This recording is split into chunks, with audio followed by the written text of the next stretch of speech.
Boa tarde. Então sejam bem-vindos a mais esta conversa da Biblioteca. Esta conversa enquadra-se no conjunto de atividades que a Biblioteca desenvolve, que nós pomposamente chamamos as atividades de dinamização e extensão cultural, e tem como pretexto o livro do mês, que também é uma das atividades de dinamização e extensão cultural, um livro organizado pelo professor André Freire, que está aqui na mesa, exatamente à minha direita. Nesta sessão vão participar, ou estão previstas participar, 4 pessoas, uma delas o moderador, o professor Fernando Farelo Lopes.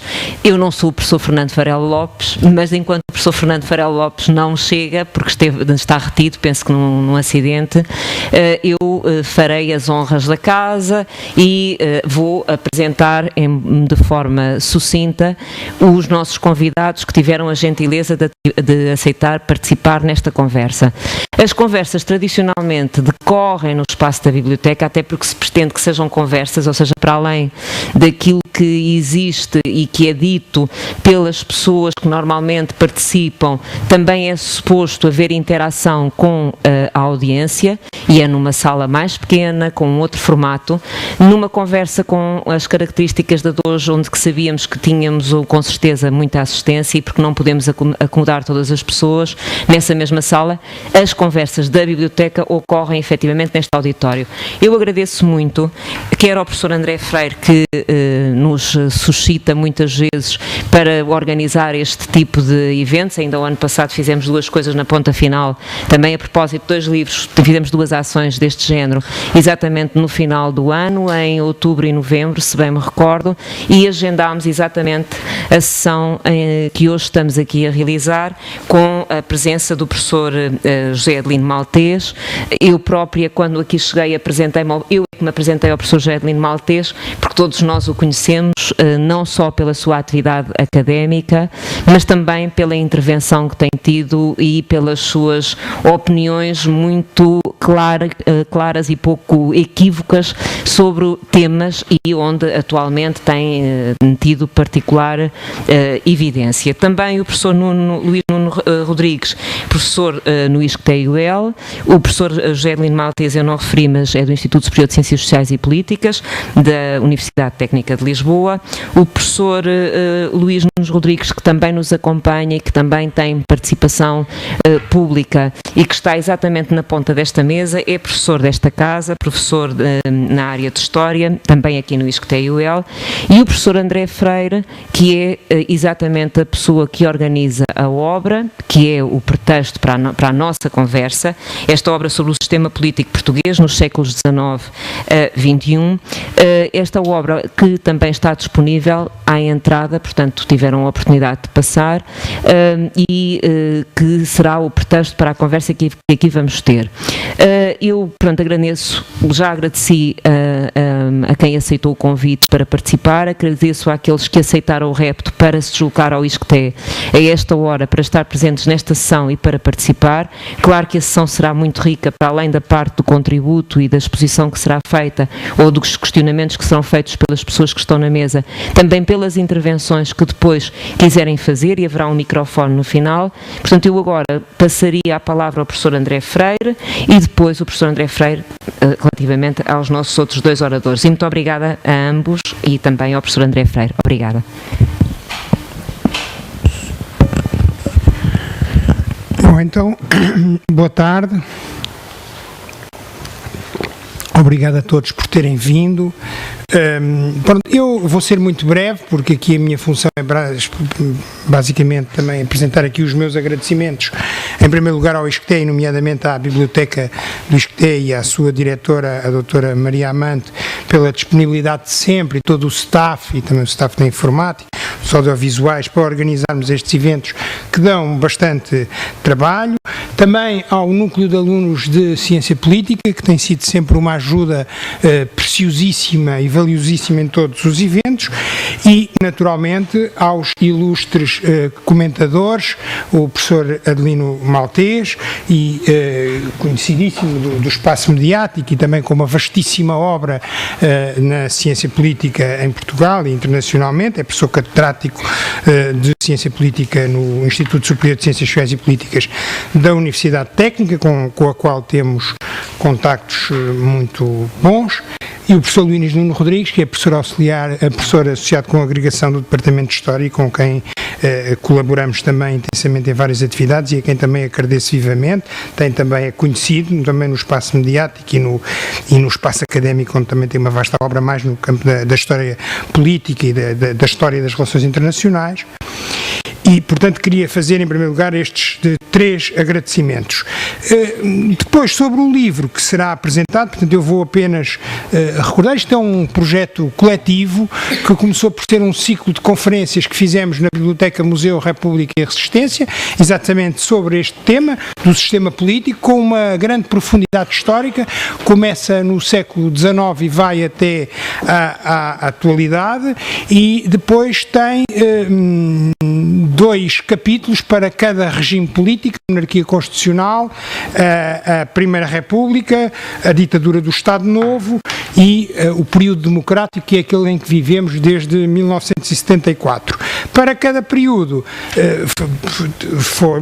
colaboram aqui eminentes especialistas: o professor Paulo Jorge Fernandes, o professor Grofedo Aldinofi, o professor Pedro Tavares de Almeida, António Araújo, o professor Farel Lopes, que é simultaneamente moderador e coautor, que ficou retido no trânsito por um acidente, esperemos que chegue entretanto, o professor António Costa Pinto, o professor Pedro Tavares de Almeida e o professor Manuel Meirinho, que é também professor, aliás é o presidente hoje do Instituto Superior de Ciências Sociais e Políticas, e com quem temos colaborado e com quem eu tenho escrito, aliás, vários trabalhos.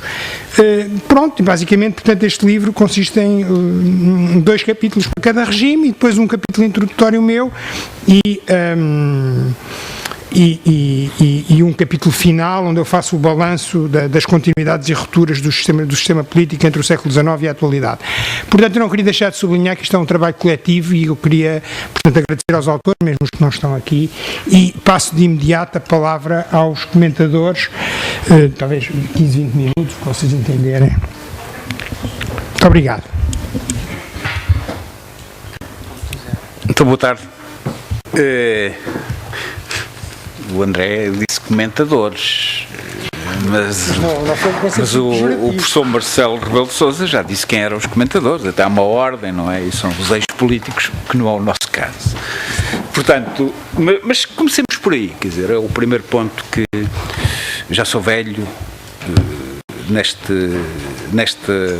nestas coisas formais, do título, nesta área, e portanto aquilo que mais me satisfaz é podermos estar a tratar de ciência política com um auditório interessado e com trabalho, porque quem te viu e quem te vê, isto é, se comparássemos o que tínhamos em Portugal há 20 anos com o que temos hoje, se fizermos um balanço sereno, repararemos que há, neste aspecto, não foi só o déficit, também produzimos alguma coisa cientificamente. E este volume é uma coletânea com organização e com estrutura e contribui, não tenho dúvidas nenhumas, para o enriquecimento daquilo que tende ainda a ser um projeto, que é a existência de uma ciência política pensada em português, escrita em português, sobre as realidades portuguesas. Porque a ciência política é facílima de definir, utilizando aquilo que o professor Pereira Moura dizia da economia. A ciência política é aquilo que os cientistas políticos fazem. E fazem-no não apenas, se quisermos, deixem-me dar este balanço, há 20 anos havia muita gente que tinha o objeto política, o objeto material político como sítio de estudo, e o que notamos, e este livro tem essa importância, é que passado um tempo nós temos, além do mesmo objeto material, a política, que é tratado por historiadores, sociólogos, geógrafos, juristas, começamos a ter, e daí a importância do livro, e na primeira página é essa ambição, o tratamento do objeto material política através de um objeto formal ou de um método chamado ciência política. Aqui parte-se e apresenta-se a definição, a ideia de sistema. Easton, agora não vamos entrar nisso, que o André, na introdução, teve esse cuidado de definir o que é que entende por sistema político, que aliás é praticamente consensual a nível da ciência política comparada. É o mesmo modelo e devemos muito a Easton, a Deutsch, e portanto é a mesma coisa que eu penso. Isto é, portanto, fico muito satisfeito como alguém que se dedica a isto, de ver que há uma unidade de sistema e método, digamos assim. Estou a utilizar o conceito de Bacon de Organon. Estamos já a adquirir uma grande densidade e a presença de estudantes de ciência política neste auditório portanto, um sinal de continuidade e de propagação. Pronto, é portanto, a minha homenagem e fico satisfeito até pelo conjunto de pessoas que o André conseguiu mobilizar para este efeito. Não vou propriamente fazer críticas ou apresentação do livro, isto são leituras. Mas há uma leitura que é uma coisa que eu ando à procura, quer dizer, sistema político português do século XIX a XXI.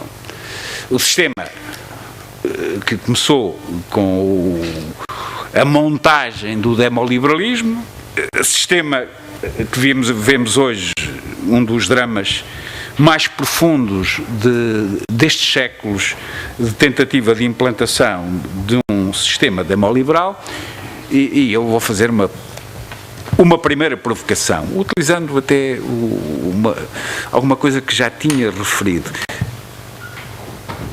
Há aqui um império que já não há,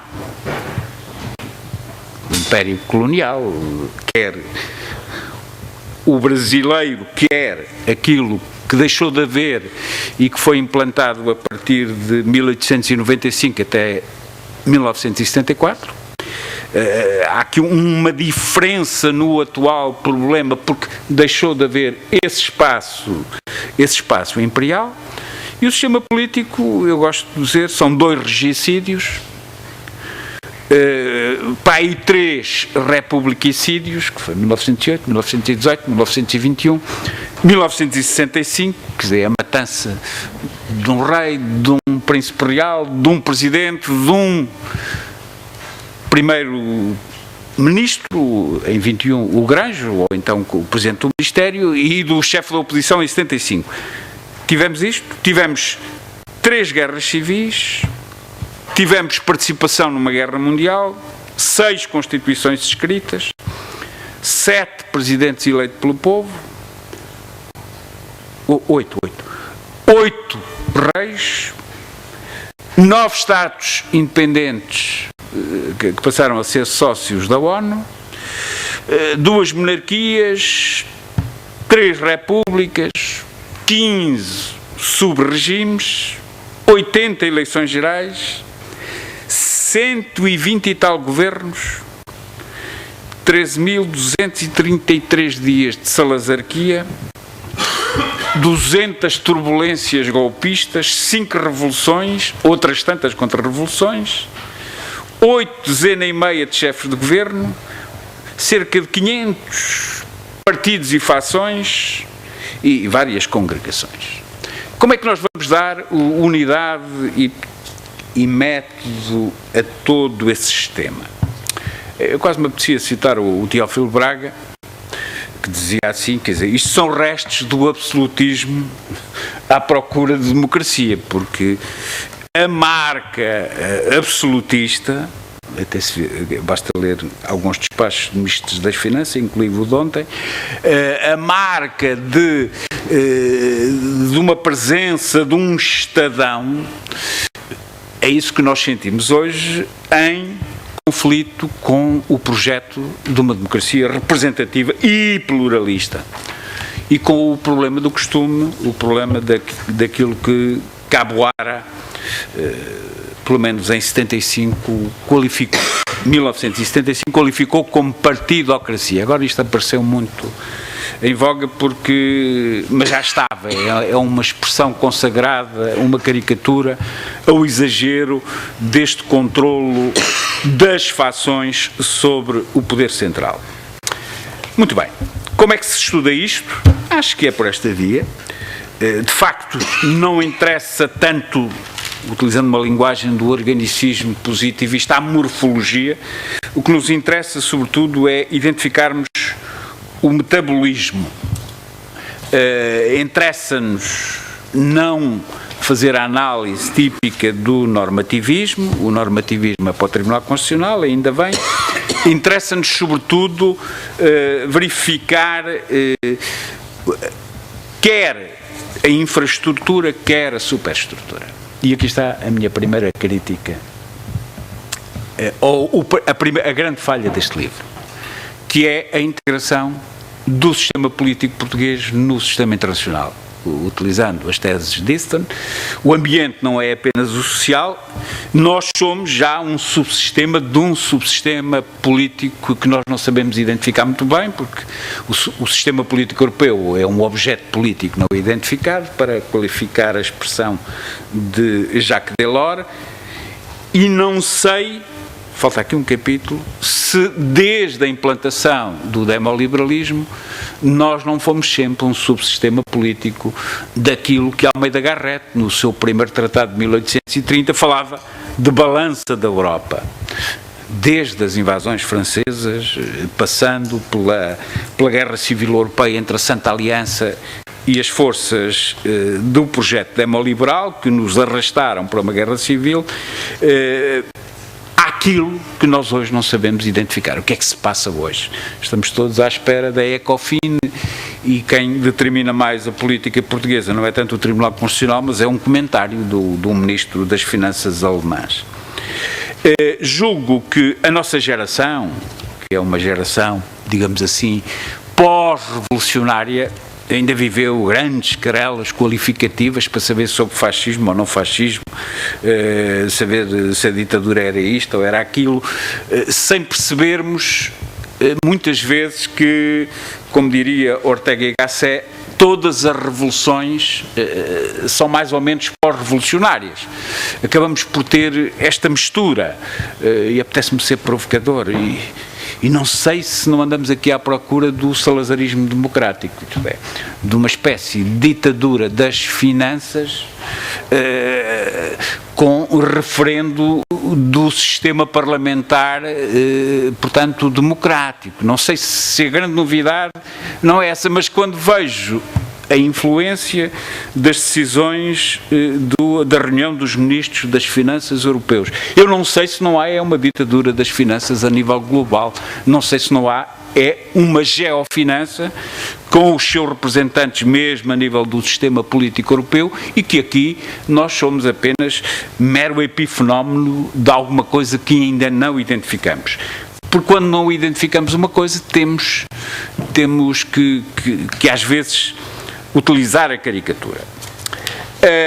Em segundo lugar, nós eu gosto de me identificar como cientista político, às vezes não temos suficiente humildade para reconhecer que quem fez melhor ciência política em Portugal não foram os universitários, se calhar foram jornalistas políticos, correspondentes parlamentares. E eu gosto sempre de homenagear um Joaquim Pedro de Oliveira Martins, que faz uma leitura muito claramente politológica, digamos assim. Eu gosto de homenagear um Ramalho de Ortigão, nas suas farpas, e não nos esqueçamos da faceta de jornalistas destes autores, antes de chegarem à literatura, um Raul Brandão, que fizeram, portanto, uma leitura dinâmica, sobretudo daquilo que é o chamado poder infraestrutural português, e eles fizeram politologia. Isto é, não é apenas a análise do Estado, mas do poder infraestrutural. E por exemplo, aqui a outra crítica, a nível do chamado Portugal contemporâneo, eu gosto de chamar assim, a este período, havia sucedâneos do Estado, a Igreja Católica, o poder militar, a tropa, a nossa seita, o clero universitário ou a universidade, e outras forças morais, nomeadamente a maçonaria. E nós não temos, às vezes, esta herança bem analisada. Há, portanto, livros excelentes de ciência política, o Vale do Josafá, do Raul Brandão, o Portugal Contemporâneo, do Joaquim Pedro de Oliveira Martins, ou uma conta corrente do Virgílio Ferreira para a análise do período mais recente. E às vezes isto leva-nos a perceber que há uma profunda tradição, e isto é aquilo que eu arrisco para a ciência política. Temos que nos reencontrar com essa tradição, temos que perder muitas vezes esta disciplina portanto sistémica, e temos que perceber que tem que haver aqui um encontro, e ele poderá ser explosivo, julgo eu, a médio prazo. Acho que fica para a próxima geração, porque esta teve outra tarefa, que foi a tarefa de integrar isto nas grandes correntes comparadas, muito anglo-americanas, porque se formos aos franceses, eles já estão a fazer isto que nós estamos a dizer, já estão a jogar, portanto, nesta leitura mais dinâmica. Pronto, era esta a provocação que eu queria fazer, porque venho aqui sobretudo apresentar. Há aqui, tem que se registar, não está cá o professor Farel Lopes, que foi um dos pioneiros na análise do fenómeno do poder infraestrutural, sobretudo a partir da Primeira República, sobretudo na análise daquela expressão do Joaquim Costa, o caciquismo, que por acaso não era o nosso nome no século XIX, ainda lhe chamávamos influentes, mas a partir dos inícios do século XX começou a surgir caciquismo. E essa questão é uma questão que permanece, como vemos, ao longo do século XIX e XX. A degenerescência leva à emergência de fenómenos como este poder infraestrutural dos influentes. O professor Farel Lopes já não ouviu, ainda bem, mas, portanto, que é uma faceta que é dominante neste livro, porque há aqui, portanto, uma dominante dos sociólogos políticos e também dos sociólogos eleitorais, e estas observações aqui, pelo menos nos artigos do André e do Manuel Meirinho, que começam a identificar aqui algumas coisas permanentes, algumas coisas de invariável no variável da leitura dos dados. O que significa que há muito trabalho a fazer, não vamos ser nós que o vamos executar. Acho que há aqui um campo, isto dá sugestões para N trabalhos de desenvolvimento, de repensarmos mutuamente todos estes fenómenos, e, portanto, aqui fica a minha síntese.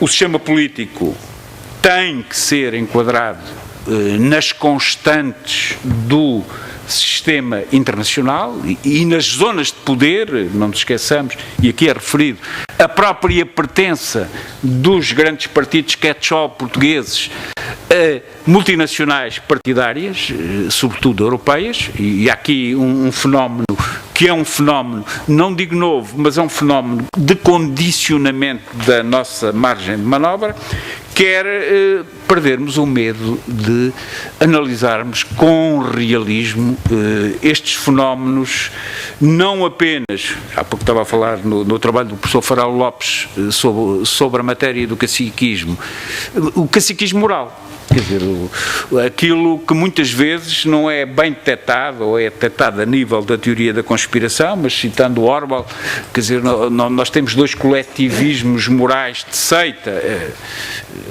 O Orwell dizia que eram os comunistas e os católicos, não chega tanto, mas, portanto, porquê? Porque o fenómeno varia de nome, chamou-se positivismo, chamou-se republicanismo, chamou-se liberalismo, chama-se qualquer coisa hoje.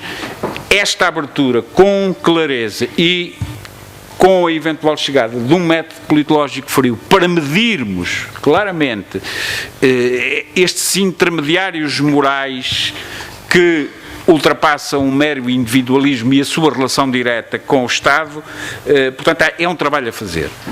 Como é um trabalho a fazer, eu costumo dizer isso, e com isto acabo, acabemos com essa coisa de utilizarmos a categoria Estado para dizer que é o problema básico.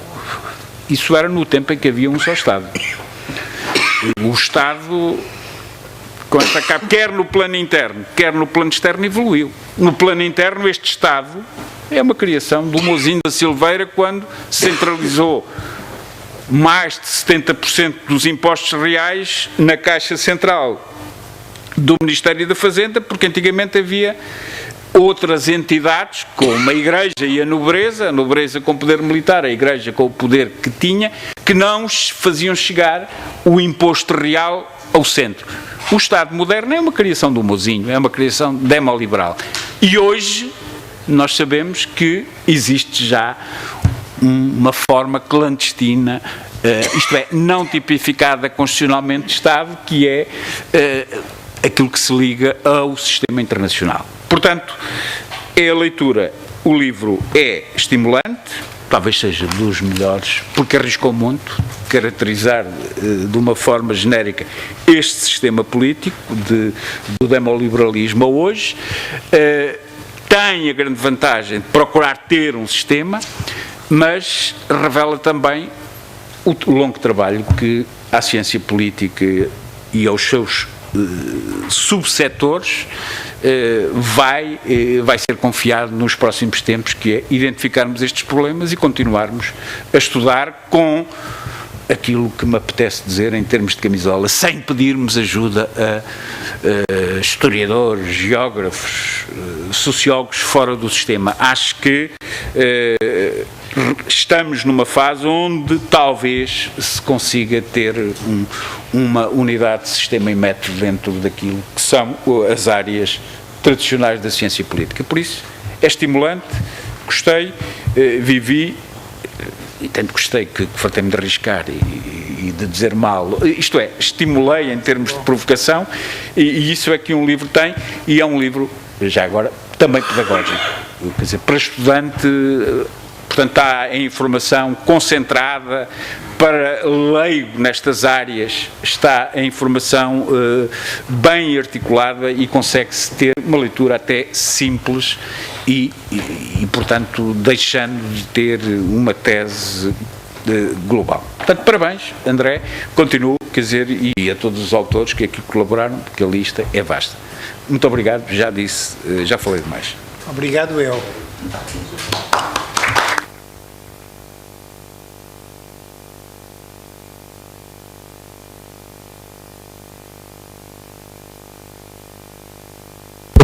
Penso que já estão mais ou menos a par do motivo e vou retomar com a precisão em marcha e vou passar a palavra ao professor Luís Nuno Rodrigues. Se quiseres apresentar.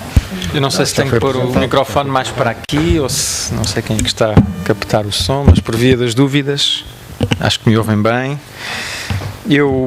Boa tarde a todos. Gostava em primeiro lugar de agradecer ao meu colega e amigo André Freire o convite que me dirigiu para ser um dos apresentadores desta obra, um convite que muito me honra, tanto mais por ter o privilégio de partilhar estas funções com o professor Adelino Maltese e de partilhar a mesa com a doutora Maria Luísa e com o professor Farel Lopes também, que muito estimo.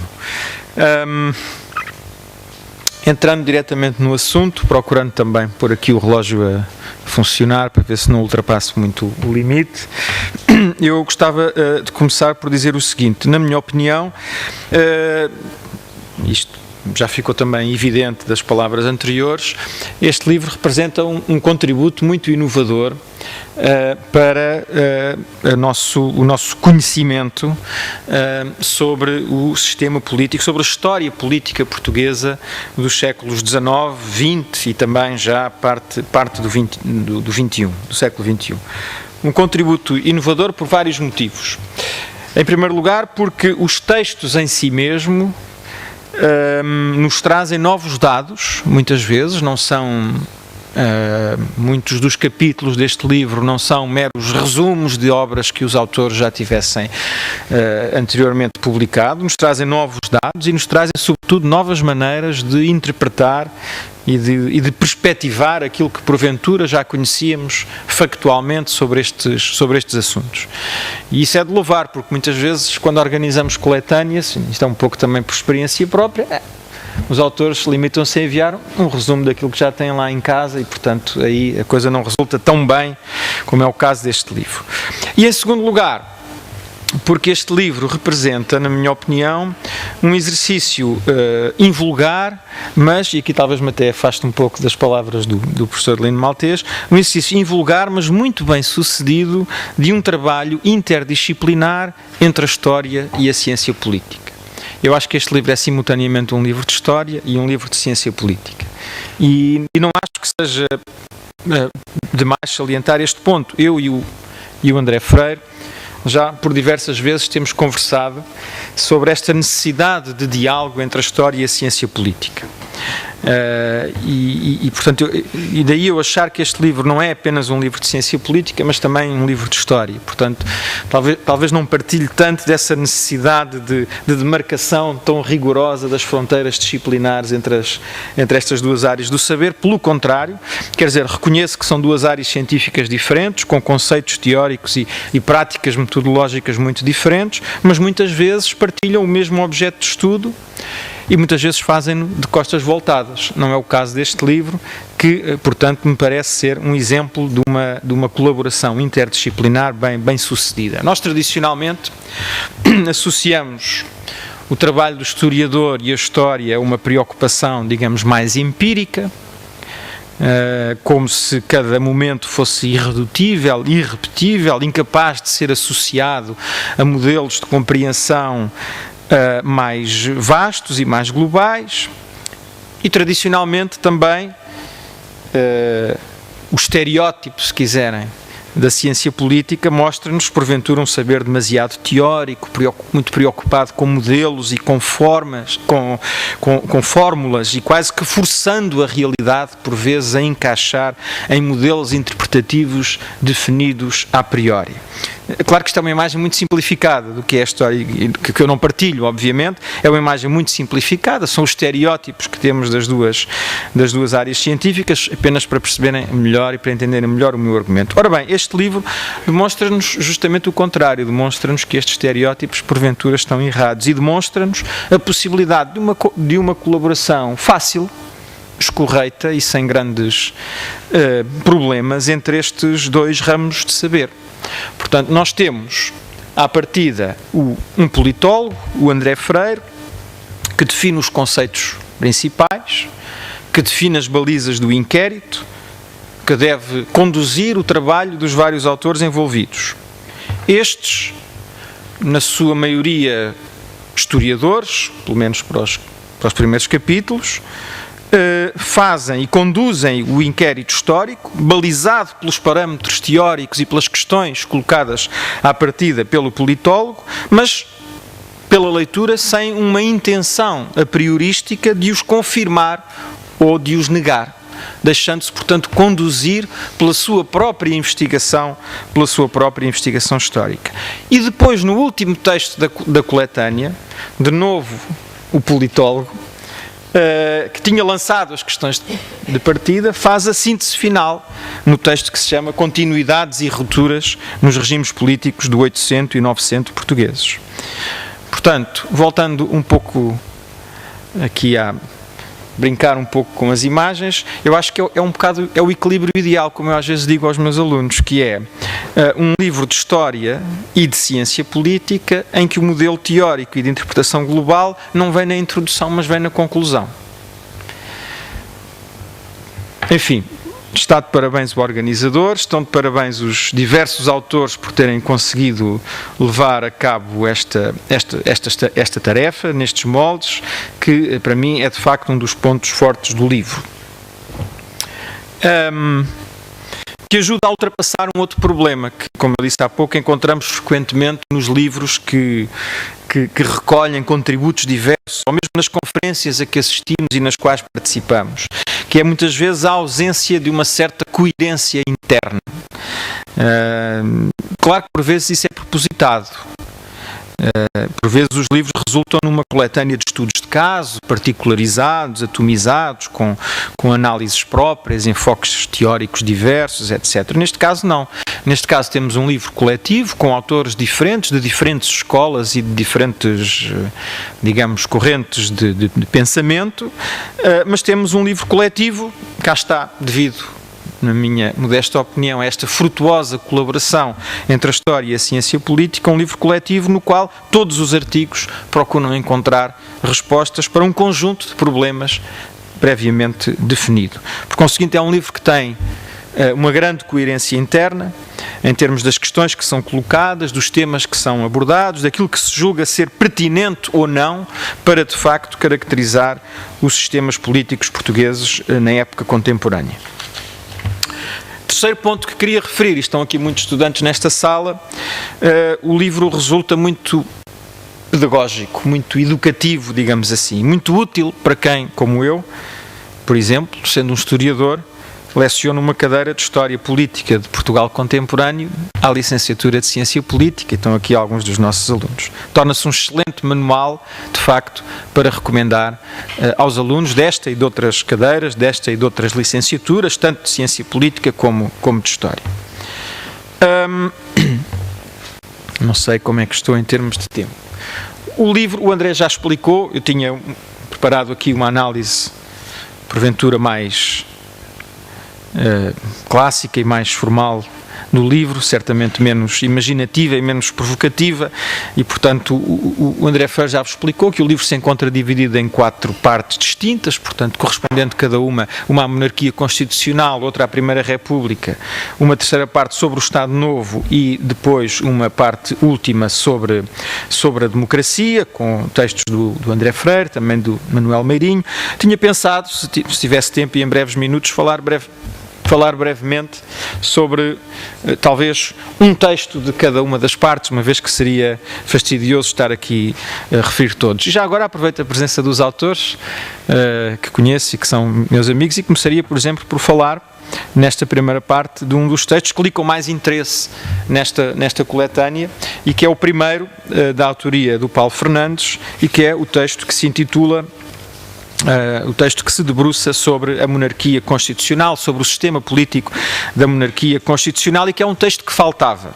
Um texto de síntese sobre o sistema político e sobre a vida política em Portugal durante a monarquia constitucional é um texto que faltava. E porquê é que eu digo que é um texto que faltava? Porque eu remeto, por exemplo, para a história de Portugal do Círculo de Leitores. O volume sobre o século XIX, que é um volume de indiscutível qualidade, não nego isso, tem 2 coordenadores e 21 autores diferentes.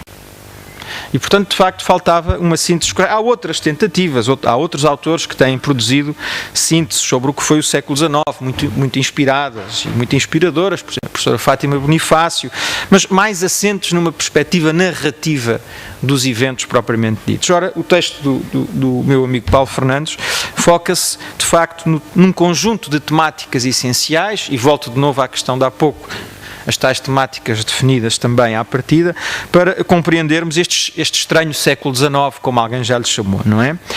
Salienta o modo como as disputas em torno da Constituição são fundamentais para percebermos a instabilidade política da primeira metade do século XIX. Demonstra muito bem também a exiguidade do recrutamento político a nível executivo e, por conseguinte, aquilo que designa como fulanização dos canais de acesso ao poder. Caracteriza muito bem o papel do Parlamento, entre aspas, sobretudo na segunda metade do século XIX, que caracteriza por um regime de baixa incidência parlamentar. Explica também, a expressão é dele, a existência do chamado rotativismo imperfeito, com a existência de 2 formações políticas, uma mais conservadora, outra porventura mais liberal, num sistema que depois viria a colapsar à entrada do século XX, no final do século XIX, e por fim detém-se no papel do chefe de Estado, neste caso o rei, defendendo a existência de um poder régio interventivo isto é, a existência de um rei que, até por virtude dos próprios poderes que lhe eram consignados na Carta Constitucional, mesmo com as suas revisões, um rei que teve sempre, e cito, um papel de visível ingerência na escolha dos presidentes do Conselho. Ou, nos casos de Dom Luís e de Dom Carlos, um chefe de Estado, um rei, que funcionou a miúde como força de bloqueio à plena afirmação do modelo de renovação partidária. Ora, este interesse e esta análise que é feita em torno do papel do chefe de Estado, talvez me permita, sem prejuízo dos outros dois autores que ficam pelo meio, o professor Pedro Tavares Almeida, o professor Farelo Lopes, que aqui está, mas esta preocupação com o papel do chefe de Estado permite fazer a ponto com um outro texto muito interessante nesta coletânea, que é o texto do António Araújo sobre o sistema político na Primeira República. Porque, de facto, neste texto também, a preocupação com o papel do chefe de Estado constitui, em grande medida, o eixo central da análise que o António Araújo faz da Primeira República. Agora, o chefe de Estado já não o rei, mas o Presidente da República, e este autor começa, de facto, por analisar um conjunto de opiniões e um conjunto de outros autores que consideram que o grande problema da Primeira República terá sido justamente o contrário, isto é, o problema de ter tido um chefe de Estado fraco e com poucos poderes, nomeadamente o poder de dissolução do Parlamento. O autor não está nada de acordo com esta opinião. E organiza o seu texto em duas partes essenciais. Uma primeira que intitula As Regras do Jogo e uma segunda que intitula O Jogo Sem Regras. As regras do jogo político da Primeira República são provenientes, acima de tudo, da Constituição de 1911, como é óbvio, que o autor analisa de forma constitucionalista também, analisa de forma muito detalhada a Constituição, como porventura até ninguém tinha feito até hoje. E aqui, por contraste com o regime de baixa incidência parlamentar, temos um regime de, a expressão dele é de hipertrofia do Parlamento durante a Primeira República, como se os termos da equação se invertessem.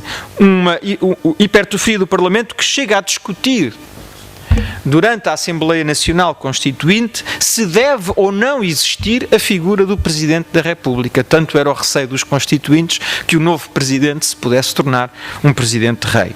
E, portanto, o grande dilema dos constituintes em 1911 foi, de facto, a definição do lugar que o Presidente da República deveria ocupar na nova arquitetura constitucional do Estado português. Depois, o jogo sem regras.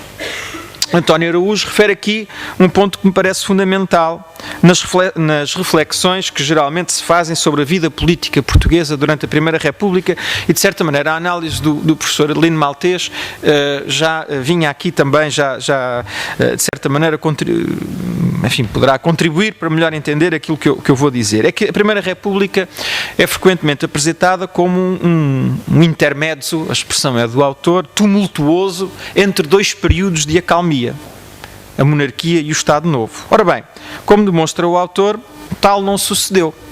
É certo que entre 1910 e 1926 existiram, salvo erro, 45 governos diferentes. Mas no reinado de Dona Maria existiram 20 governos em 19 anos. Em 76 anos, diz o autor, o Portugal monárquico teve 78 governos e 43 eleições gerais. E o que seguiu à Primeira República também não foi um exemplo de estabilidade política, sobretudo durante o período de indefinição, que foi o período da ditadura militar, que foi um período de guerra civil permanente, com revoltas constantes, desde 1927 a 1931, 1934, 36, 37, por aí adiante. Isto serve ao autor. Claro que o salazarismo é outro caso.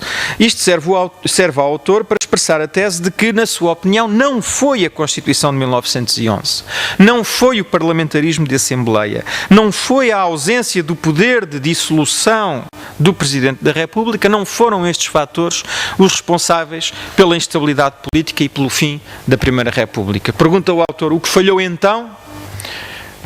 e avança depois com duas explicações essenciais nas últimas páginas do artigo. As incapacidades do próprio regime republicano, que não foi capaz na prática de concretizar muitas das promessas do seu ideário, desde o direito à greve, ao sufrágio universal, passando pela incapacidade de reduzir significativamente o analfabetismo, de descentralizar o Estado, de erradicar o catolicismo, de pôr fim ao caciquismo, de que já falámos aqui. E depois um ponto, porventura, fundamental, salienta também o autor, o facto de se ter procurado instaurar um programa radical de transformação da sociedade, sem que tivesse existido a mínima preocupação de previamente formar um consenso, forjar um consenso político para tão arrojada aventura. Terceiro texto que gostaria de salientar, na parte terceira, está aqui o Goffredo Adinolfi e daria também umas breves palavras sobre este texto que diz já respeito ao Estado Novo. Embora o autor se detenha, e bem, num primeiro momento, na transição do regime liberal republicano para o regime autoritário que foi o Estado Novo, apontando, diria eu, para uma interpretação, de certo modo, responsabilizante da Primeira República quanto à queda do liberalismo. Diz ele, as causas do colapso da Primeira República Portuguesa devem ser procuradas, sobretudo nas estratégias e decisões das elites políticas republicanas, já que as forças antissistémicas estavam bastante divididas e eram, além disso, fracas. Esta é uma interpretação que remete, de facto, para trabalhos e investigações anteriores, que apontam para esta interpretação, embora possa faltar aqui uma reflexão sobre o papel das Forças Armadas no derrubo do liberalismo, feita, por exemplo, por outros autores, como José Medeiros Ferreira, e que nos demonstram que, de facto, se na vasta fronda, na vasta coligação política e social que derrubou o liberalismo em Portugal, de facto, os movimentos mais radicais e de extrema-direita não eram hegemónicos e não foram eles que ditaram a queda do regime republicano. Por outro lado, o papel das Forças Armadas foi determinante e foi, digamos assim, por intervenção sua, falhada em abril de 25, bem sucedida em maio de 26, que o liberalismo acabaria por cair. Num segundo momento, o autor analisa aquilo a que chama a consolidação do Estado autoritário, não foge ao eterno problema da catalogação do regime salazarista, de que aqui já falámos, e o autor tem uma resposta que eu considero muito interessante e muito inteligente, porque parte de uma definição de totalitarismo que privilegia o grau de centralização do poder político. Totalitarismo é uma questão de grau e não de natureza do regime. E, por conseguinte, não hesita em classificar o Estado Novo como um regime totalitário, partindo desta bitola e deste critério da questão de grau. Depois o texto passa também, isto são observações muito sintéticas e, portanto, haveria muito mais a discutir sobre isto, analisa também o papel da União Nacional, o papel da Constituição de 1933, salientando, e bem, muitas vezes isso falta nas análises mais constitucionalistas ou mais jurídicas da Constituição de 33, salientando como esta se foi tornando, de facto, numa Constituição semântica, e aborda depois a importância do binómio persuasão-repressão na consolidação e na durabilidade do Estado Novo. Persuasão e repressão. Outro exercício muito interessante no texto de Goffredo Adinolfi é a sua proposta de periodização do regime salazarista, muitas vezes ignorada nas obras e nos debates sobre o período, que tendem a considerar o Estado Novo como um todo. E, de facto, há aqui várias fases. A fase entre 32 e 45, que o autor designa como a fase da ascensão dos regimes fascistas, porventura uma concessão, se bem que ocasional, à preocupação do professor Maltês com a integração do caso português nos contextos internacionais mais vastos, e que eu também tinha notado, não vou aqui referir, mas que seria também uma das observações que eu aqui colocaria, para além de umas outras duas ou três que falo, que aponto no final. A segunda fase entre 45 e 68, a fase da maquilhagem democrática, com a reação Portuguesa a ascensão da democracia, do comunismo e do anticomunismo, e depois a fase final a partir de 1968. Quais são as principais conclusões do autor?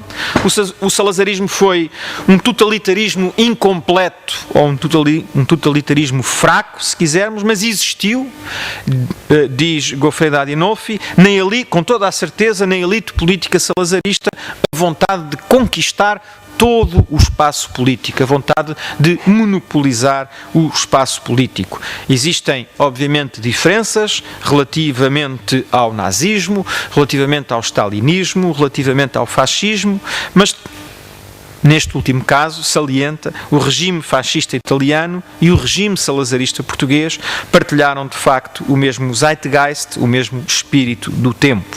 E conclui a favor da definição de um fascismo genérico como sendo ainda o conceito operativo mais eficaz para definir os regimes autoritários de direita nascidos após a Primeira Guerra Mundial na Europa.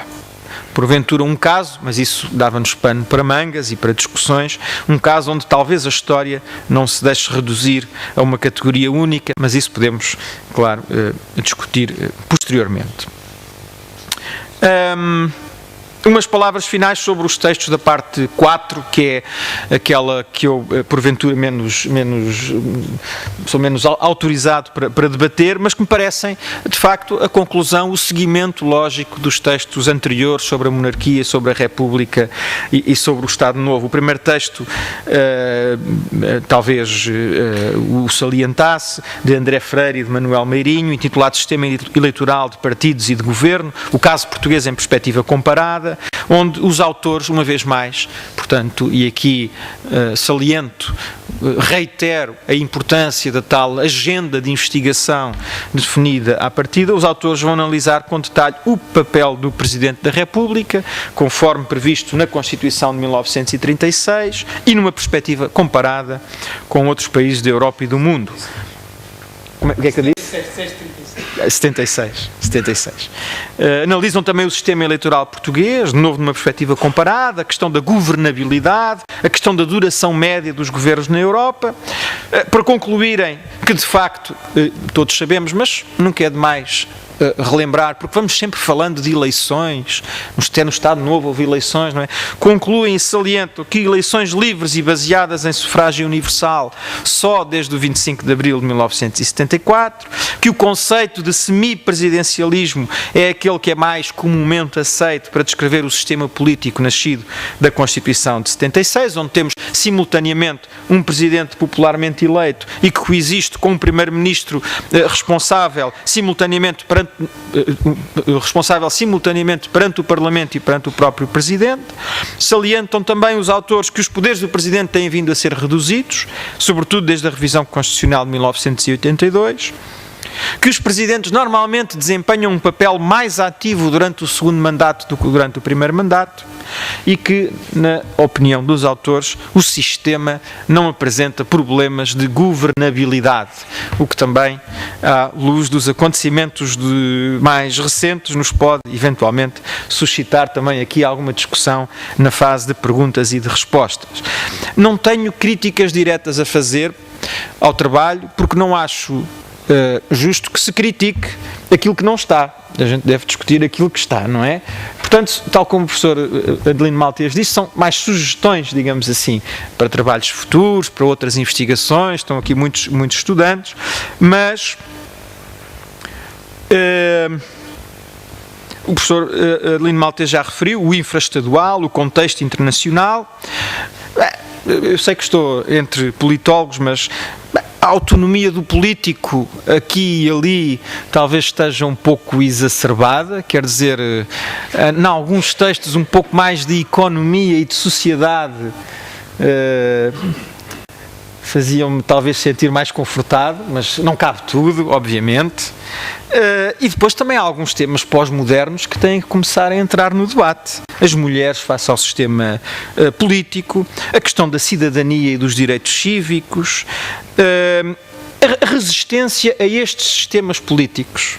Quem quem resistiu e quem propôs modelos alternativos a estes sistemas políticos enquanto estiveram os mecanismos de persuasão e de repressão, que são focados no artigo do Estado Novo, mas que poderiam também fazer parte, digamos assim, de uma agenda para um segundo volume. Obviamente que, senão, não se conseguiria ter uma obra tão coerente, tão sintética e tão útil para todos, professores, estudantes, interessados sobre as questões da política e da história política no Portugal dos séculos XIX, XX e já também XXI. E ficava por aqui. Obrigado.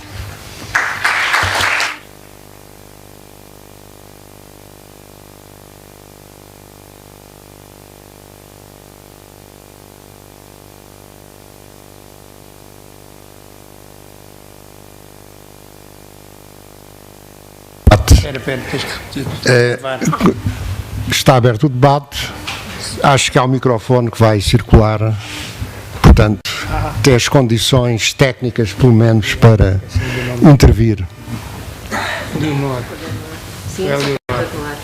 Depois ponham o dedo no ar. Pede para se identificarem também. Ok. Dizerem o nome e quem são.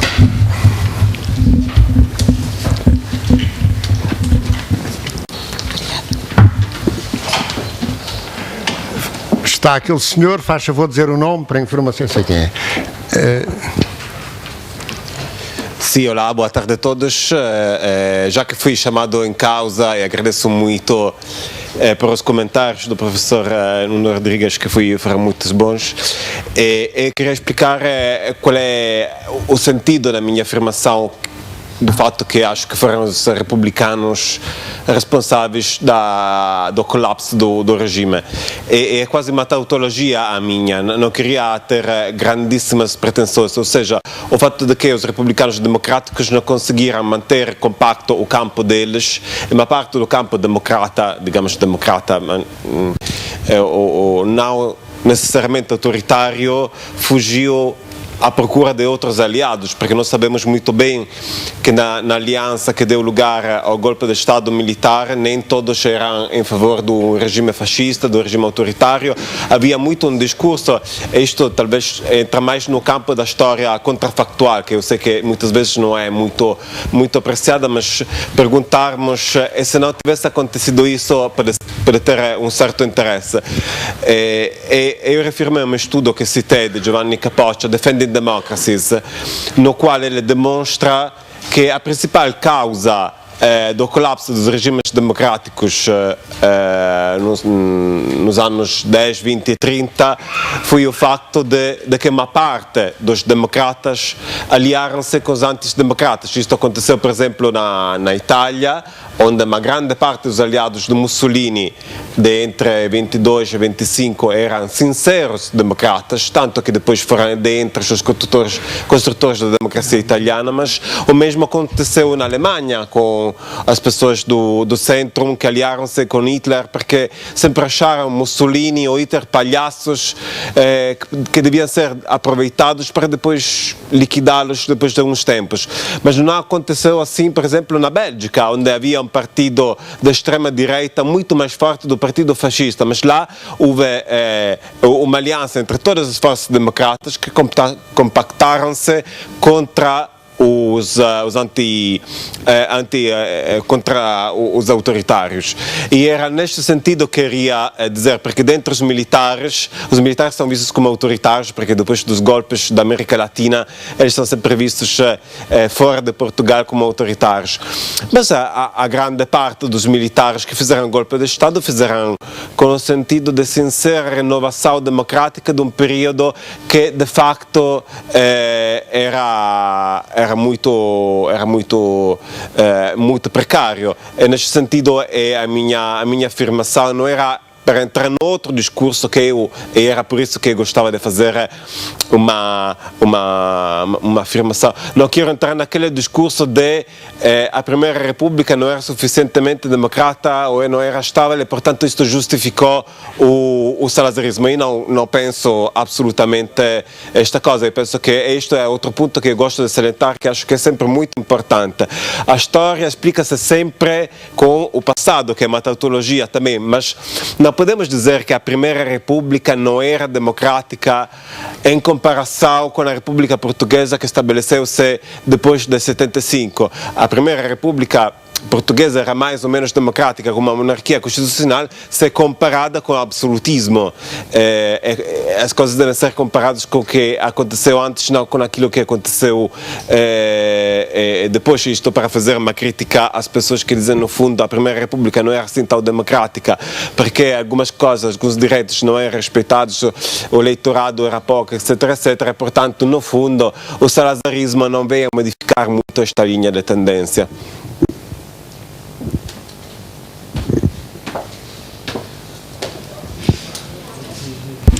Era só para informar, em primeiro lugar, que quem falou foi o professor Goffredo Adinolfi, que é autor de um dos capítulos sobre o Estado Novo, e já agora aproveitava para mostrar a minha discordância em relação à sua última afirmação, segundo a qual a Primeira República era qualquer coisa democrático. Eu, sinceramente, penso que não, e se comparar com o panorama internacional da época, eu estudei isso numa outra obra, num outro texto, numa obra também coordenada por o professor André Freire. Portugal fazia figura com a África, com países da Ásia, da África, muito atrasados. O Portugal da Primeira República, por exemplo, em matéria do direito de voto, a abertura, a democratização do direito de voto, e também em matéria de legislação sobre os círculos, o regime de escrutínio e círculos. Era um caso raríssimo à escala europeia. Isto eu estudei isto entre 1910, 1927, 26, quando acaba a República. Quer dizer, para além das tais práticas de caciquismo, que já muitos países tinham abolido, ou estavam em vias disso, não é? Países, naturalmente, no século XIX era comum, mas que no nosso país e em Espanha, quer a corrupção, quer, portanto, o clientelismo, eram ainda marcantes, penso eu, no processo político. Portanto, permita-me, com todo o respeito que tenho por si, pela sua obra, nomeadamente o artigo muito aprecio que fez para esta obra, mas queria marcar aqui a minha discordância com o que afirmou. Professora Arlindo Maltês, também queria dizer qualquer coisa que possa dizer a palavra. Desculpe, e se me é permitido acrescentar, durante esse período que o professor referiu, Sim, com o microfone. também havia censura política. Foi com o microfone. Também havia censura política. Eu recordo-me de estudar nos privados da Biblioteca Nacional uma série de jornais da época e os jornais apresentam censura, portanto não estávamos num período democrático semelhante àquele que vigorou no país a partir de 75. Era só para dar uma resposta de sociologia eleitoral. Primeira República, eleições de 1915, colégio eleitoral 471 mil, votantes 282 mil. 1918, o sidonismo, eleitores 513 mil, quase duplica o mobilização. Estou só a dar os números. 1925, 407 mil eleitores. Eleições de Carmona, 1928, 761.730.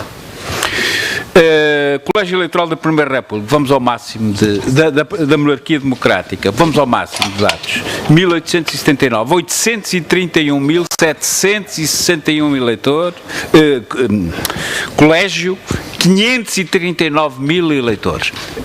E para acrescentar, 1973, na era marcelista, colégio eleitoral de 1.800.000 eleitores. Eleições de 1975, abril. Colégio eleitoral de 6.231.000 e 6.172.000 eleitores. Há aqui um problema de sufrágio e de mobilização. Praticamente a mesma lei de 73 e de 75, uns acrescentos, porque já havia voto das mulheres, mas há aqui um problema da Primeira República. Além disso, não há dúvida nenhuma que há um problema da bancarrota, que liquida toda esta mobilização eleitoral portanto, este último de 1879 foi antes da bancarrota. A Primeira República é o espaço que vai da gestão da bancarrota, portanto, a outras coisas, mas sobretudo, portanto, há aqui dados concretos, quer dizer, e portanto, a resposta dos números foi esta: a ditadura em Portugal foi, e conseguiu driblar o sistema, foi mais mobilizadora, através do sistema plebiscitário, é evidente, candidato único, quer Sidónio, quer Carmona, não há opositores, mas o grande desafio do sistema é um desafio do sistema eleitoral. Até aqui, acho que a qualidade do nosso regime foi ter conseguido conciliar estes fatores e ter inventado uma coisa que pode falhar agora, que é o Presidente, que foi por causa da nostalgia de Delgado. Essa que é a razão de ser do Presidente na Constituição de 76, é a nostalgia de Delgado. Foi uma tentativa que a oposição fez no sentido de mobilizar eleitoralmente um povo adormecido, que tem sido sempre o problema dos regimes portugueses.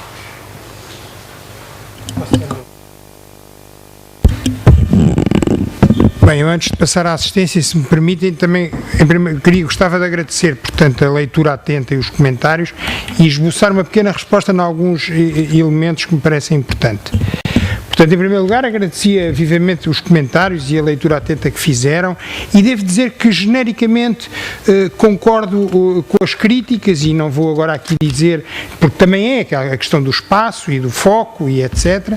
E um livro anterior, que aliás tínhamos feito, mais focado nas eleições e nos sistemas eleitorais, mas com uma dimensão também histórica grande, começando no final da monarquia constitucional e ainda à atualidade, onde participaram alguns dos membros aqui presentes, nomeadamente o professor Fernando Lopes, que tem uma dimensão mais comparativa e, portanto, integra, porque eu portanto, uma das questões aqui levantadas é a questão da fraca dimensão internacional e comparativa, embora alguns textos tenham dados comparativos, talvez faça falta aqui um capítulo sobre a integração do sistema político nacional no internacional, mas se calhar tinha que haver um para cada regime, enfim, mas é uma verdade que isso está aqui um pouco ausente, embora, e a contrário, diria o seguinte: alguns artigos têm uma dimensão mais comparativa. Os artigos sobre o Estado Novo, por exemplo, do Goffredo, as comparações com o Mussolini, quer dizer,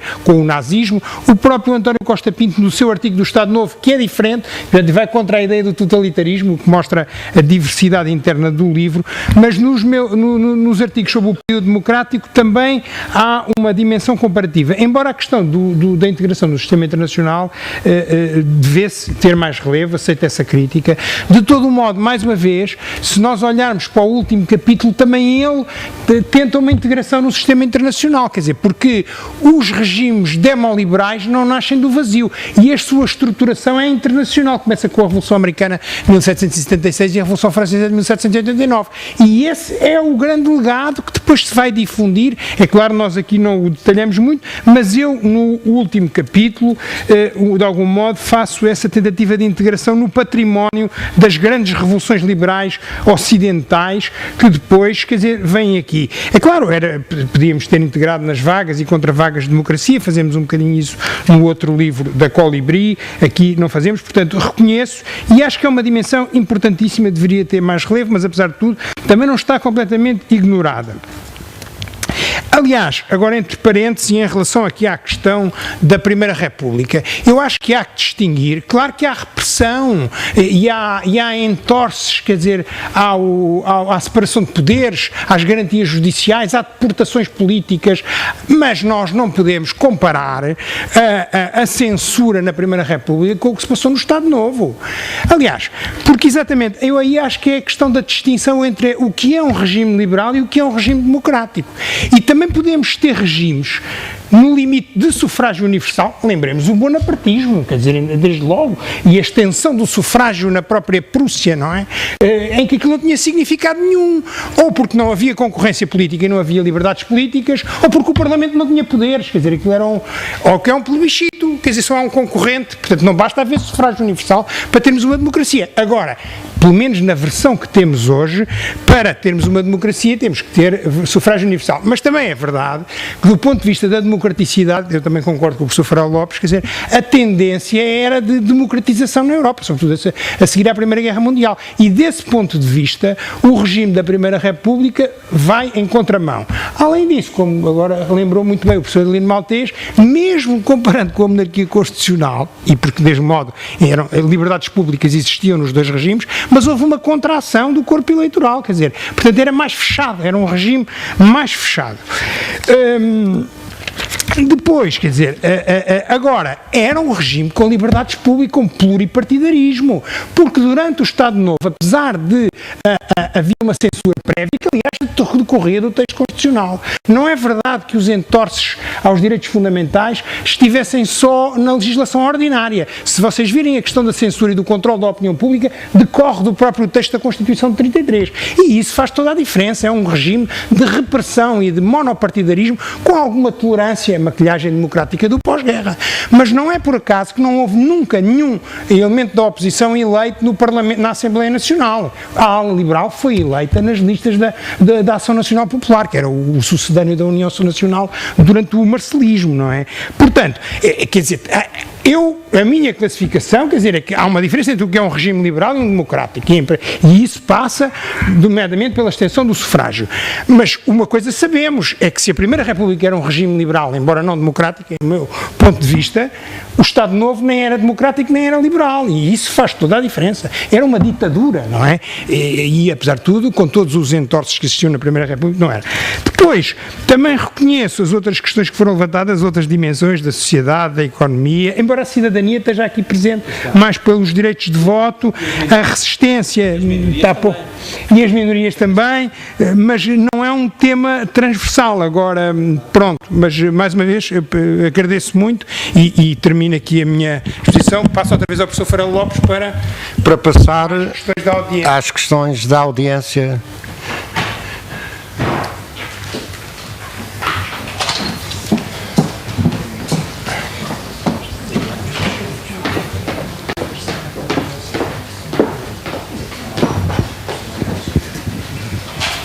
Carlos Valentim, durante muito tempo Portugal não foi visto sem império, não se conseguia representar Portugal sem império. Durante o Estado Novo, aliás, houve várias vozes que referiram que o fim do império e a integração de Portugal na Europa seria o seu fim, seria a finis pátria. Porventura, a minha questão é muito generalista, mas a questão que eu coloco à mesa é a seguinte: em que medida, estando o Império, o Portugal ultramarino, no centro das ambições nacionais durante muitas décadas, em que medida é que o Império moldou o sistema político português, por exemplo, durante o Estado Novo?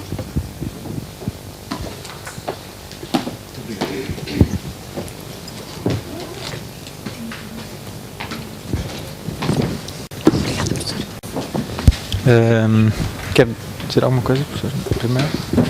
Já terminou. Se quiser falar primeiro. Também não.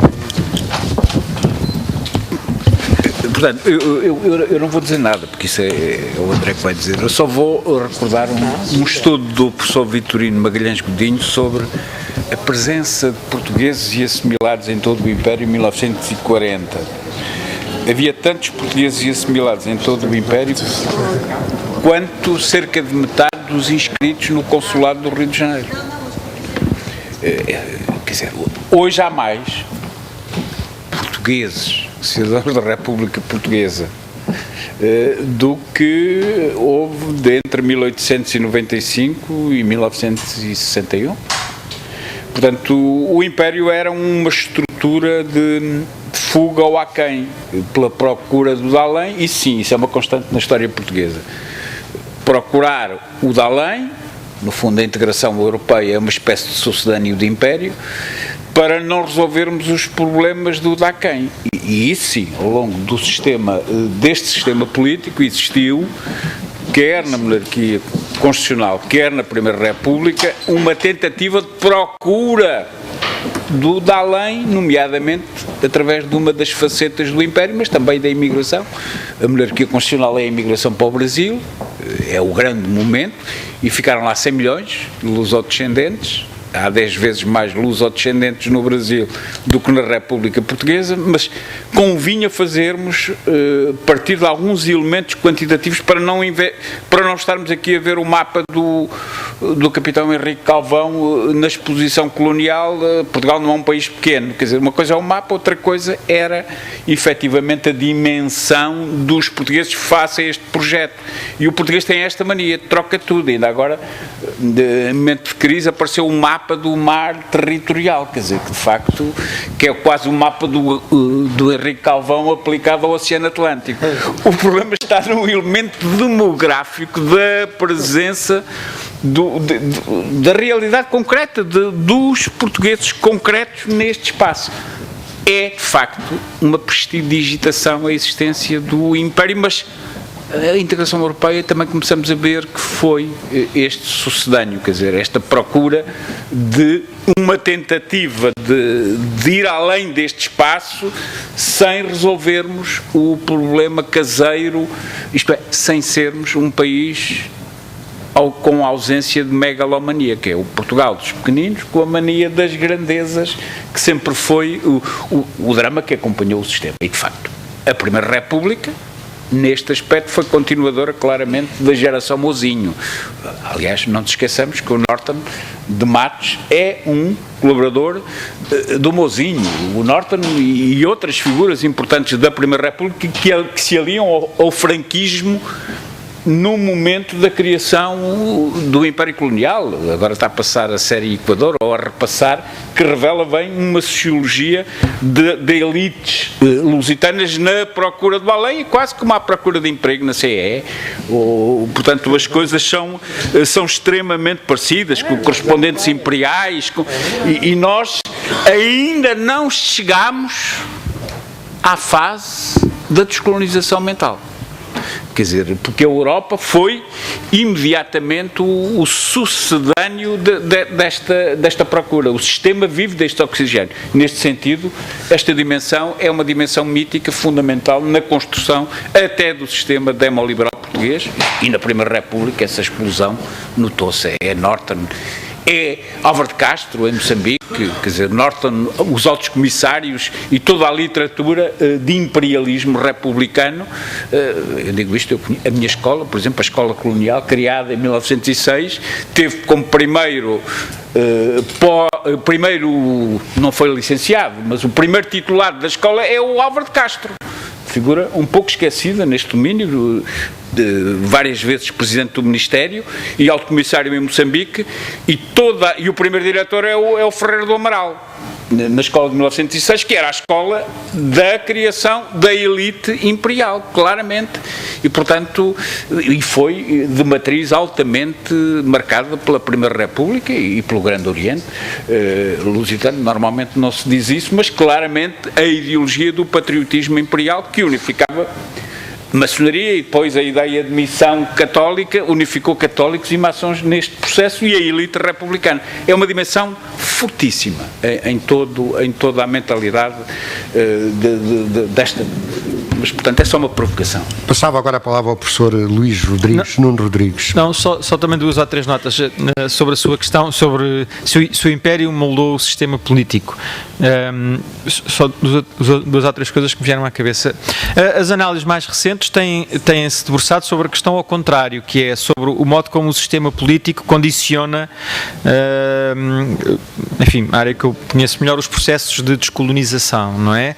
E as análises que têm surgido têm salientado que, de facto, entre aspas, é mais fácil às democracias descolonizar do que às ditaduras, e depois essa tese foi aplicada ao caso português pelo professor António Costa Pinto, que é um dos autores deste livro, naquele livrinho que tem sobre a questão colonial, onde ele diz justamente que o facto de Portugal viver sob um regime autoritário e ditatorial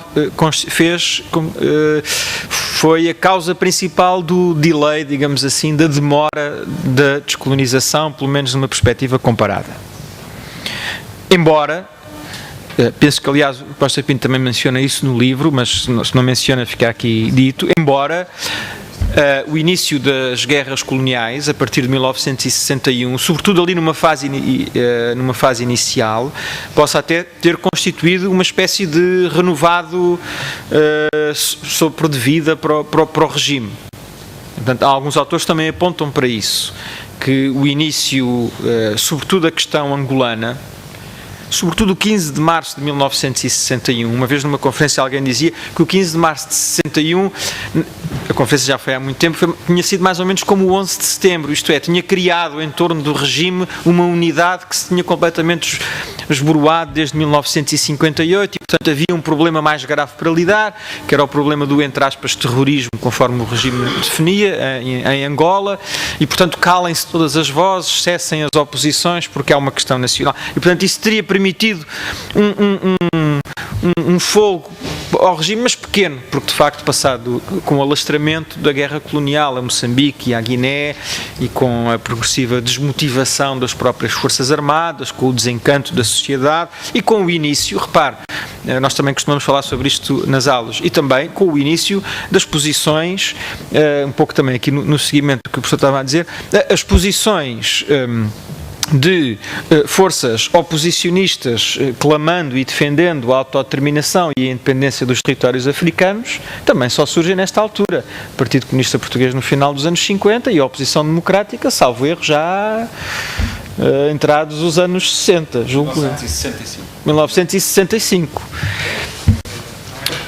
Exatamente. Terceiro ponto, para complicar ainda mais, por outro lado, o regime morre, o regime cai pelo Império, não é? São as guerras, são as últimas guerras do Império que fazem com que o regime caia, porque o golpe militar do 25 de abril de 1974, para além dos ideais democráticos que porventura terão inspirado os participantes, mas a conspiração começa como uma reivindicação de natureza corporativa e como uma reivindicação de natureza corporativa não apenas salarial, mas portanto contra as condições da guerra, a situação da guerra em geral. Os manifestos depois do Melo Antunes explicam isso tudo muito bem.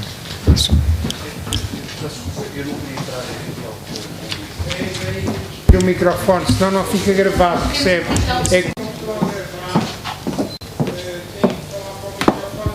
Não é isso, mas força, fala.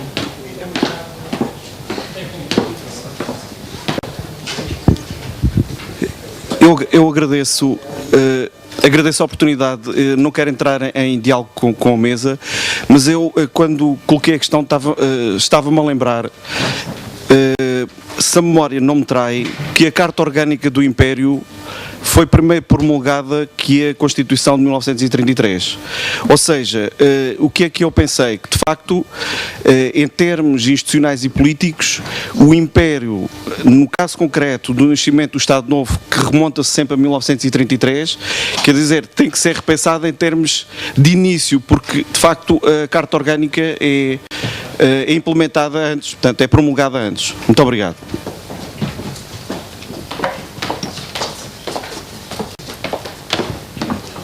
Tenho aqui boa tarde. Queria desde já felicitar este evento, e é bom a promoção destes eventos, e cumprimentar a mesa. A minha questão prende-se um bocado mais com o século XXI, uma vez que a análise vai desde o século XIX ao século XXI, e eu não queria cair na área da futurologia, que é uma ciência espetacular, que pronto, foge um bocadinho dos padrões da ciência política, mas tendo em conta que isto é uma análise ainda com uma data bastante larga, o atual sistema político português, eu creio que isto é referido perto do final do livro, mas gostava de perguntar à mesa se é partilhado da mesma opinião, mas o atual sistema político português, face às adversidades todas dos últimos anos, início das crises, etc, conseguir-se a moldar e adaptar-se às circunstâncias, ou há alguma possibilidade de ruptura ou outra situação ainda possível? Sem que ir na futurologia, mais uma vez.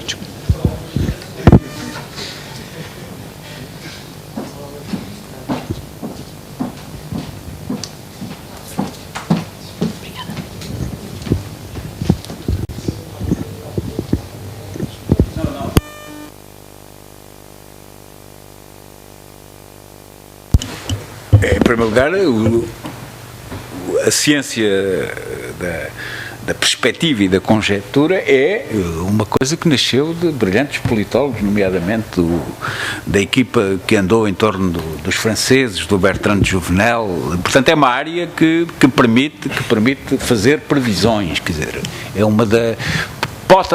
Podemos estabelecer não os cenários do professor Marcelo Rebelo de Sousa, esses eram do Expresso e passaram para a TVI, mas previsões estruturais, quer dizer, e de saber quais são os recursos, quais são as alternativas, e acho que a falta de estudo de uma adequada futurologia é que dá não haver planos B. Ou melhor, há, mas eles são secretos, quer dizer, e portanto, e era só para dizer o seguinte, eu nesse aspecto respondo com toda a clareza, acho que há recursos dentro do regime e do sistema que podem ser mobilizados e portanto não é apenas a estafada sucessão destes modelos e a análise saudosa. Há várias hipóteses que hoje se podem conjecturar, mas o que está aqui em causa fundamentalmente, o que eu queria às vezes é salientar é nós às vezes confundimos os nomes com as coisas nomeadas e perdemos séculos, se calhar, a discutir se o salazarismo ou a salazarquia, utilizo uma qualificação do Hipólito Raposo, que era da oposição monárquica, chamava-lhe salazarquia, se é fascismo, se não é fascismo, isso está resolvido com os trabalhos de análise plural do Sartori, em alguns casos era, noutros casos não era, não me interessa. Agora, há um dado que normalmente não entra nas análises e que eu gosto de chamar a atenção para isso.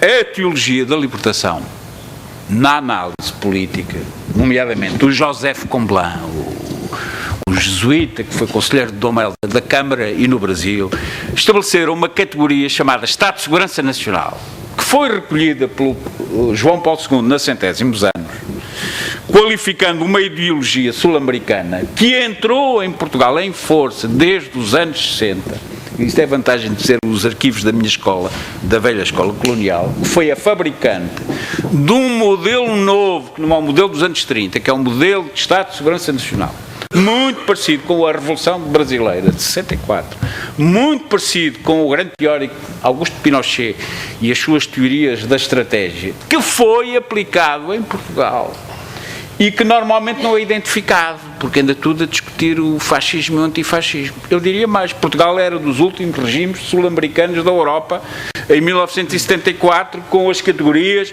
com tropa, estrategismo, com o MFA, que era uma via peruana da mesma liderança, e portanto há aqui fatores que normalmente não estão em conta, e até nos centésimos anos isso está identificado. Se virmos a denúncia que é feita por João Paulo II aos Estados de Segurança Nacional, disse, mas isto era o marcelismo, isto era o salazarismo dos anos 60, que a utilização de um instrumento pseudocientífico que leva a grandeza máxima, o grande ideólogo disto tudo, desculpem a provocação, o Golbery Couto e Silva, quer dizer, os seus planejamentos estratégicos, porque eles andam por aí. E não os detectamos muitas vezes porque disfarçam isto até monopolizando o conceito de futurologia. Portanto, isso existe. Eu só chamar a atenção para este pequeno, grande pormenor. Há que ler com cuidado, nomeadamente o grande tratado de denúncia disto do Joseph Comblan, a ideologia do Estado de Segurança Nacional, e os seus propagadores em Portugal. Eu era capaz de os identificar entre certos generais e determinados professores catedráticos que nunca foram doutores, que continuam a teorizar o processo, e estes arquivos são arquivos fundamentais para uma leitura para efeitos de futuro. É que continua a haver uma espécie de endoctrinação de elites, nomeadamente a partir do clero universitário, que pretendem fabricar uma determinada leitura, e eu receio que não haja suficiente autonomia do universitário e até do cientista político para não entrar nos esquemas canalizados de autocaracterização a partir de cima para baixo. Quer dizer, há um grande... Estamos desarmados, muitas vezes, em termos analíticos, quer dizer, e, portanto, tem que se quebrar este monopólio de alguma doutrina oficiosa que depois nos controla e, portanto, há muita falta de liberdade de movimentos de domínio. Eu acho, nesse aspecto, acredito plenamente que o atual regime tem recursos imensos dentro do sistema democrático, assim se utilizem, mas houve um assalto teórico ao controle e à leitura da realidade nacional. Não tenho dúvidas nenhumas em o afirmar, porque às vezes tenho umas cicatrizes, quer dizer, você está a dizer coisas, não estão nada, quer dizer, estão nos livros, são de manual a que não estamos habituados. Aquilo que eu comecei por dizer, a ordem dos comentadores existentes, com toda a franqueza, é um sistema de controle científico da realidade. Existe, devemos ser o único caso de uma democracia onde não há ex-político líder de determinado número de forças que não nos endoutrine. Quer dizer, é um exagero, quer dizer, isto não acontece em democracias parecidas. E, portanto, e depois os outros vão lá de vez em quando para compor ramalheta. André, quer dizer, nós vamos lá de vez em quando para fingir que eles são independentes, não é? Portanto, já não me lembro como é que era e depois inventaram os politólogos, que é um dos grandes inimigos da ciência política, são os politólogos. E uns 300 politólogos que não têm, e nós temos que muitas vezes reagir e não alinhar nesta posição. Quer dizer, acho que, com toda a franqueza, estudantes de ciência política, o pior são os politólogos, quer dizer, e os comentadores que não têm categorias analíticas assente naquilo que é a metodologia que se divulga. E, portanto, não é por acaso, é só para dizer isso.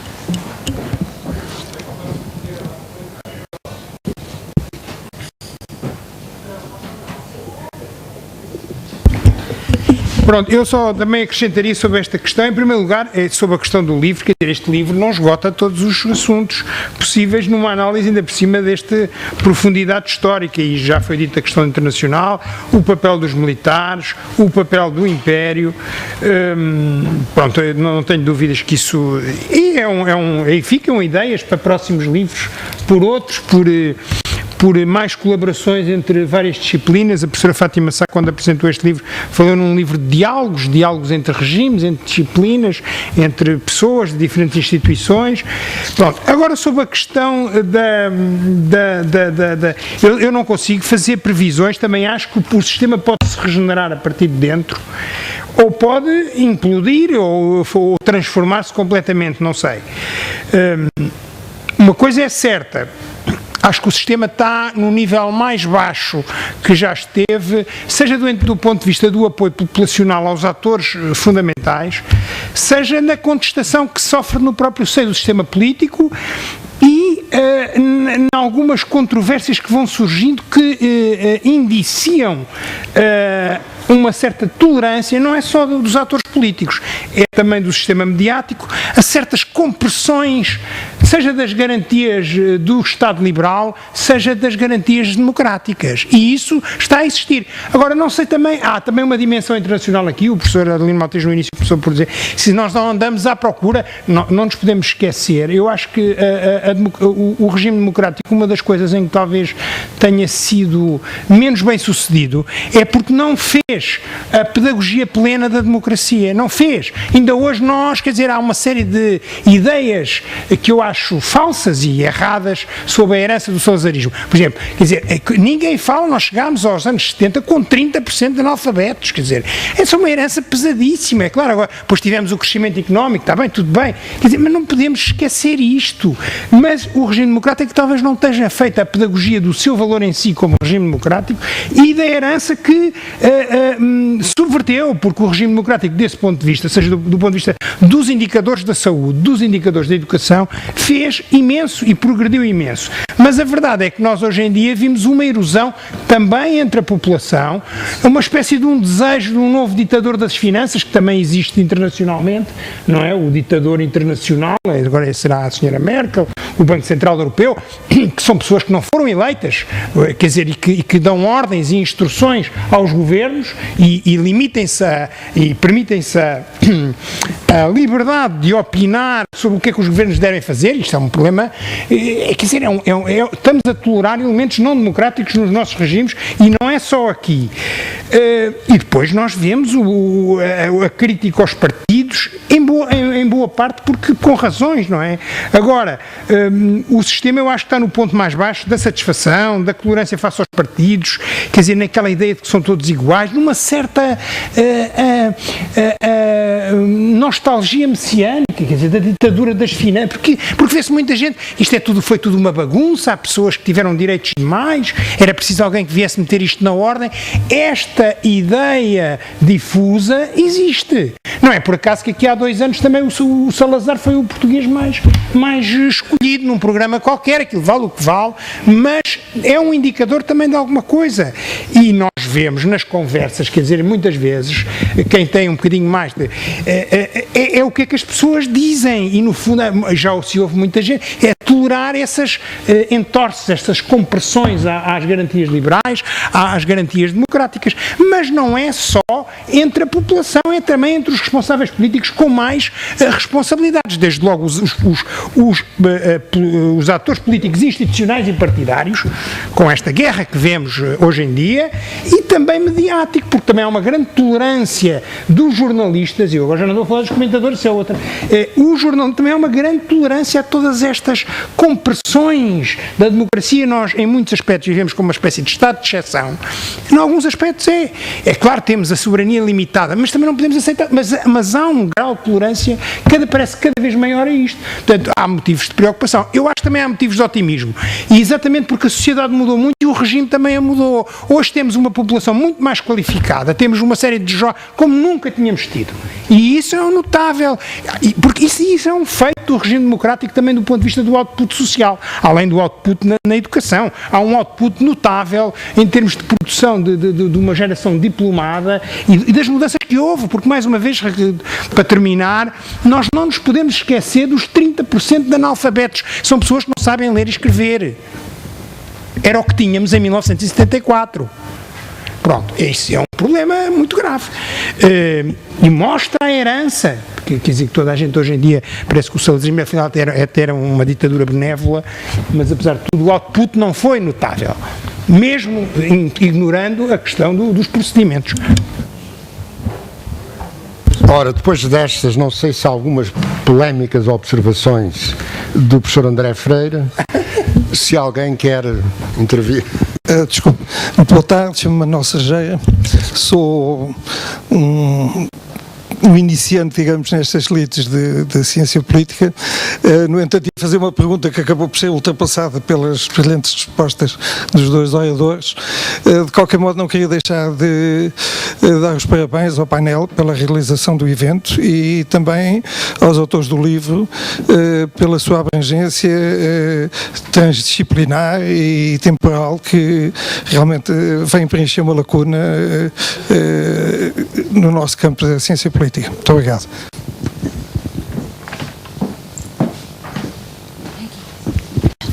Faz favor, a norma é dizer o nome, eu já o conheço pessoalmente, mas se podia dizer os que... Vai falar, não? Não pediu para falar. Sim, então faz favor, é João Gomes, é exatamente, João Gomes, sim senhor. Tem o microfone só um bocadinho.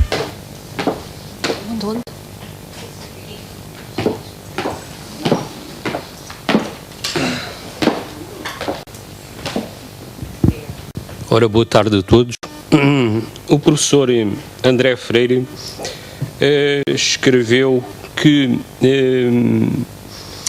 a falta de uma clarificação das alternativas políticas ao centro, nomeadamente PS versus PSD, tem enfraquecido a qualidade da democracia.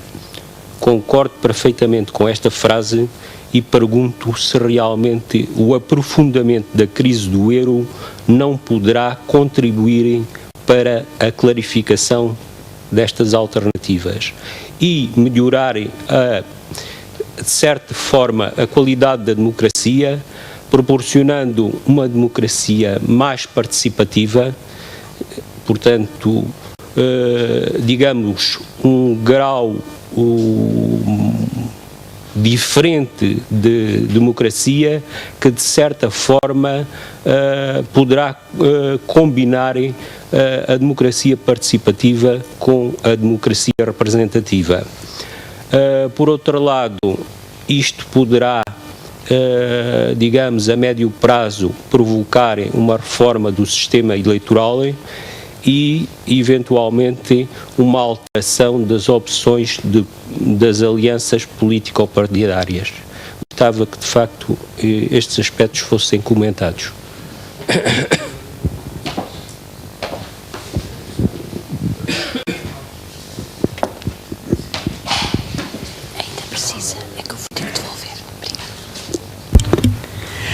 Quer dizer, claro, eu sou em primeiro lugar, talvez para clarificar, eu sou um acérrimo defensor da herança do liberalismo político, valorizo o governo representativo, a democracia representativa e, portanto, nessa medida, para mim todas as soluções de governo são igualmente, quer dizer, plausíveis, assim que os atores políticos as queiram testar e implementar e estejam disponíveis para as operacionalizar. E, portanto, para mim não me choca também a grande coligação à alemã. Nós somos, como já disse o professor Lino Maltese numa ocasião, quer dizer, somos os mais alemães da Europa, porque nós é só grandes coligações. Agora talvez tenhamos uma grande com 3 partidos, não sei se isso ocorre ou não. Mas portanto, dito isto, portanto, eu acho que, e aliás, acho que se há uma coisa... Agora, isso é o leque das possibilidades. Agora, há o problema, do meu ponto de vista, ou os dois problemas que aqui decorrem são os dois seguintes. Por um lado, é porque todas as soluções de governo foram já testadas e quer dizer, não há inovação.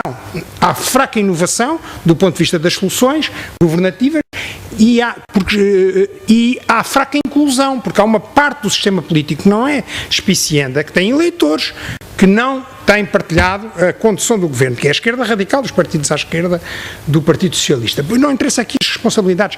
Porque é que isso pode ser um problema da qualidade da democracia?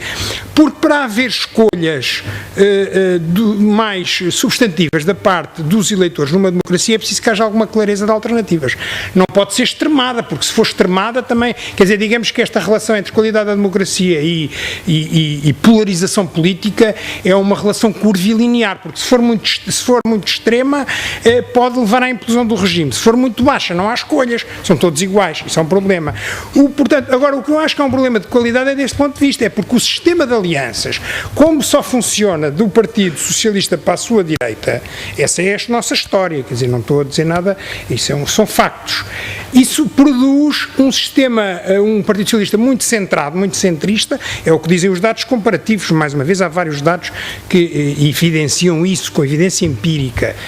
E isso é um problema de clareza das alternativas, também é um problema de inclusão das minorias à esquerda no sistema político e, no limite, também é, nesta situação em que estamos a viver, um problema de bloqueamento de alternativas, porque o sistema tem dificuldade em responder a isto, mobilizando todas as eventuais soluções possíveis e há soluções que até agora, e não vejo muita mudança. Pode haver isso, esta crise poderia gerar isso, eu penso que o João Gomes levanta uma questão interessante, mas não sei se gera, porque eu vejo o bloqueamento a persistir de algum modo, mas pode ser que gere, não sei, mas de facto acho que isto também tem um problema de democracia associado. Agora, as responsabilidades também são repartidas, portanto não vou... Talvez o professor Lino Maltese antes de dar a palavra, eu só queria perguntar uma coisa e não quero ofender ninguém, mas é verdade que por exemplo, o nosso Partido Comunista é sui generis à escala europeia, não é? Em que medida é que a singularidade, não, o voto não é, mas em que medida é que a singularidade do Partido Comunista não é um fator, e a história associada a essa singularidade desde o 25 de Abril, não é um bloqueamento, portanto, a essa aliança pela qual o professor André Freire sempre se tem batido, penso eu, essa abertura à esquerda da esfera governativa, não é? É uma questão que ele coloca ele também. Eu agora não vou desenvolver este ponto, vou passar aqui ao professor Lino Maltese, só queria dizer o seguinte, a integração, por um lado, quer dizer, há essas heranças, há a herança do PREC, não é? E aquela deriva proto-hegemónica, não nos podemos esquecer disso. Foi uma tentativa da democracia popular, foi a vertigem da democracia popular. Isso foi um problema, quer dizer, é conhecido. Mas já passaram quase 40 anos, quer dizer... Mas o tal partido não mudou. Pronto, não, mas a outra questão que eu queria dizer, mas por outro lado há o Bloco de Esquerda, que apesar de tudo é exatamente a variante oposta que por essa Europa fora, e esse é o paradoxo do Bloco de Esquerda, tem, digamos assim, colaborado em soluções de governo que são hoje extremamente comuns por essa Europa fora. Mas eu gostava de dizer, quer dizer, é que a integração destes partidos no governo seria também, agora não quero aqui ser mauzinho, não é ser cínico, é uma forma de os domesticar. Claro, quer dizer, porque a integração no sistema político plena, e nomeadamente no governo, e eu quando digo no governo, não tem que ser uma coligação, pode ser um acordo de incidência parlamentar. Eu acho que agora uma coligação isso é impossível. Mas podia ter um apoio parlamentar a um governo minoritário do Partido Socialista, que é uma coligação disfarçada. Agora, isso também era uma forma de os integrar no sistema de compromissos, porque naturalmente um partido que tem 10% não vai fazer, o partido diz, eu não quero aplicar o meu programa. Está bem, se tem 10% não dá, tem que fazer concessões, quando eu digo domesticar é no sentido de inculcar esses valores democráticos do compromisso. Agora, pronto, mas claro que o Partido Comunista, a sua ortodoxia é um problema, mas o Bloco de Esquerda podia ser a janela a fresta, mas também não tem sido, esse é que é o paradoxo. Era só para acrescentar uma coisinha histórica, que normalmente eu vivi isso, fui adjunto político desse governo, que foram os governos provisórios. Provisórios. Quer dizer, eu estive num governo, era um puto, quando eu comecei a estudar isto, que até houve um golpe de Estado e um contragolpe, e as forças que fizeram o golpe e o contragolpe mantiveram-se no governo provisório com uma dinâmica de contrato. E eu acho que falta, em Portugal, muitas vezes, não é preciso grande experiência. Nós tivemos um sistema fundador deste regime, que foi um sistema contratual onde todos estavam presentes, através de um programa, através de uma dinâmica de programa. Eu julgo que nada de novo, ninguém ganhou, ninguém perdeu, mas havia objetivos concretos que foram atingidos pelos governos provisórios. Eu tenho saudades desse tempo onde os adversários políticos chegavam a uma maravilha de Conselho de Ministros, garanto-vos eu, que eu preparava a pasta de um dos ministros, dos 3 líderes políticos para o Conselho de Ministros, e não era de partido nenhum, era uma aventura de agenda, de contratualização de determinado número de medidas fundadoras. E eu acho que houve um grande esquecimento dessa geração e desse período, porque faz sempre o romantismo, só a Assembleia Constituinte, esquecendo-se o trabalho de contrato que se praticou. Eu acho que em Portugal o grande problema está na falta de contrato genérico, outra vez, que podíamos estabelecer quanto a um programa mínimo, desculpem, de resistência da autonomia nacional. É isso que me parece que está em causa neste momento. Não é um problema de esquerda nem de direita, é sobretudo um problema da mesa que permite a esquerda e a direita. E essa começa a estar muito em causa e, portanto, e com toda a franqueza já não chega à grande coligação, isto é, o Bloco Central não tem força, já não chega, quer dizer, já houve um tempo onde o sistema, onde isto podia ser controlado através não chega. Não chega porque o que está em causa é muito mais do que isso. O que está em causa é, desculpem repetir isto, de resistência nacional a determinado número de modelos e mesmo assim, ainda há pouco eu dizia, se nós inventássemos aqui um grande governo de grande resistência nacional, com o PC, o Bloco de Esquerda até podia ter um ministro, que fosse um governo ultra competente, eu não sei se não continuávamos a estar sujeitos à mesma compressão nacional. Desconfio que sim, mas desconfio não, tenho a certeza de outra coisa. Há quem utilize isto para dizer que não vale a pena tentarmos. Há quem tenha uma agenda oculta que diga, tanto faz, qualquer governo serve, nós podemos fazer as patetices. Acho que é um erro. Desculpe, é só para dizer uma coisa ao André, que é um problema de alguma revolta. Aqui ao lado, agora vou ser provocador, há o futuro auditório Miguel Relvas.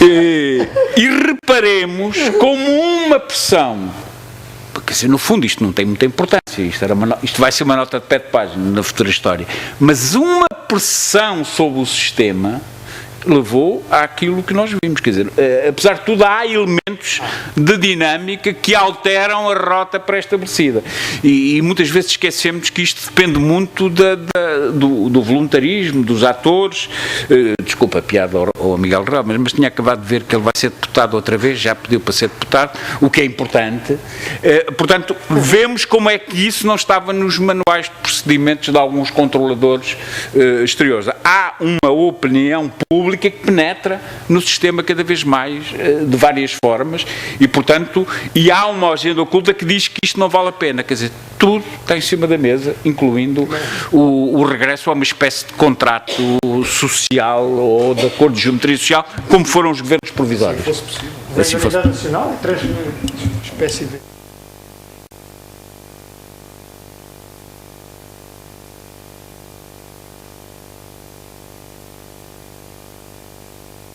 Não entraram monárquicos nem o Brito Camacho, por isso é que apareceu portanto, indicaram-me aqui que isto, o encerramento, portanto, é exatamente para a hora presente, 6h30. Portanto, resta agradecer, já que cheguei também atrasado e não agradeci, a presença de todos, incluindo aqui os excelentíssimos comentadores, Sr. Doutor da Biblioteca. São os super comentadores. Sim, senhor.